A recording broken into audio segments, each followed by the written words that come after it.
नमस्कार, मैं सौम्या त्रिपाठी राप्ती प्रवाह हिंदी न्यूज़ चैनल से आप सभी दर्शकों का स्वागत करती हूं। जैसा कि आप जानते हैं कि 16 दिसंबर से भागवत कथा प्रारंभ हो गई है और कथा की शुरुआत मंगल कलश यात्रा से शुरू हुई।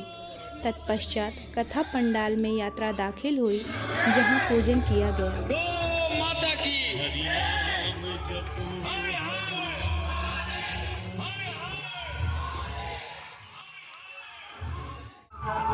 हरि नाम जपो, हरि नाम जपो।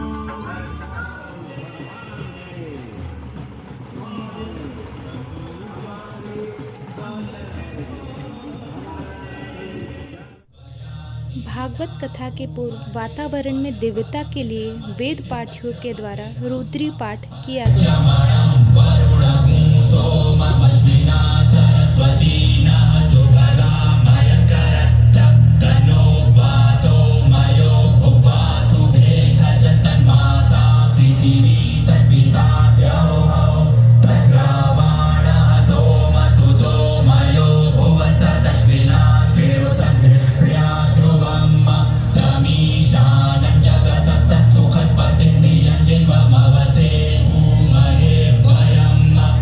भागवत कथा का प्रारंभ मधुर भजनों से प्रारंभ हुआ। तत्पश्चात सर्वश्री आशुतोष महाराज जी की शिष्या साध्वी सुश्री कालिंदी भारती जी ने साधना की तरफ अग्रसित होने की प्रेरणा दी।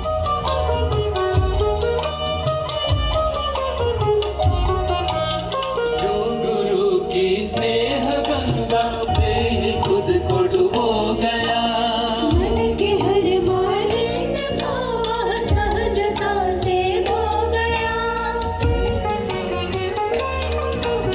जो गुरु की स्नेह गंगा में ही खुद को डुबो हो जाता है हरदम।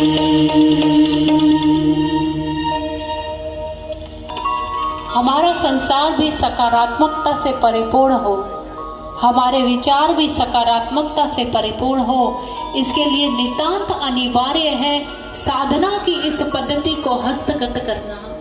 और साधना की ये पद्धति तभी आपको हस्तगत हो सकती है जब आप एक क्षत्रिय ब्रह्मनिष्ठ सद्गुरु के सानिध्य में जाकर उस ब्रह्म ज्ञान को, उस अध्यात्म ज्ञान को अपने जीवन में आत्मसात कर लेंगे।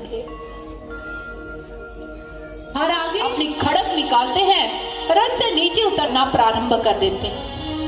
इधर नट ने जैसे ही देखा राजा परीक्षित जी मेरे पीछे आ रहे हैं, वो भाग खड़े होते हैं और उन्हें समझने में देर ना लगी कि ये गाय जो साक्षात धरती माँ है और ये जो बैल है ये साक्षात धर्मराज है। उस समय वे नट का पीछा करते जा रहे हैं। जब उस नट ने देखा कि अब मैं कहीं भाग नहीं सकता हूं, वो त्राहि माम करता हुआ राजा परीक्षित जी के चरणों में गिर जाता है और हाथ जोड़ते हुए कहने लगा, रक्षा कीजिए महाराज, मेरी रक्षा कीजिए। राजा परीक्षित जी ने कहा, कौन हो तुम जो मेरे राज्य के निर्बल प्राणियों पर इस प्रकार से अत्याचार कर रहे हो? तो उस नट ने हाथ जोड़ते हुए कहा, हे राजन, मैं कलिकाल हूं, मेरे आने का समय हो चुका है, इसलिए मैं आ गया। राजा परीक्षित जी ने कहा, किंतु परीक्षित के रहते कलिकाल। इसके साथ ही कथा में मुख्य यजमान श्री पुष्पदंत जैन, उपाध्यक्ष व्यापारी कल्याण बोर्ड उत्तर प्रदेश सरकार, श्री राजेश तुलस्यान फार्मा, श्री रमेश चंद्र सिंह, पूर्व वारंट ऑफिसर एयरफोर्स सहित अनेक गणमान्य लोग उपस्थित रहे।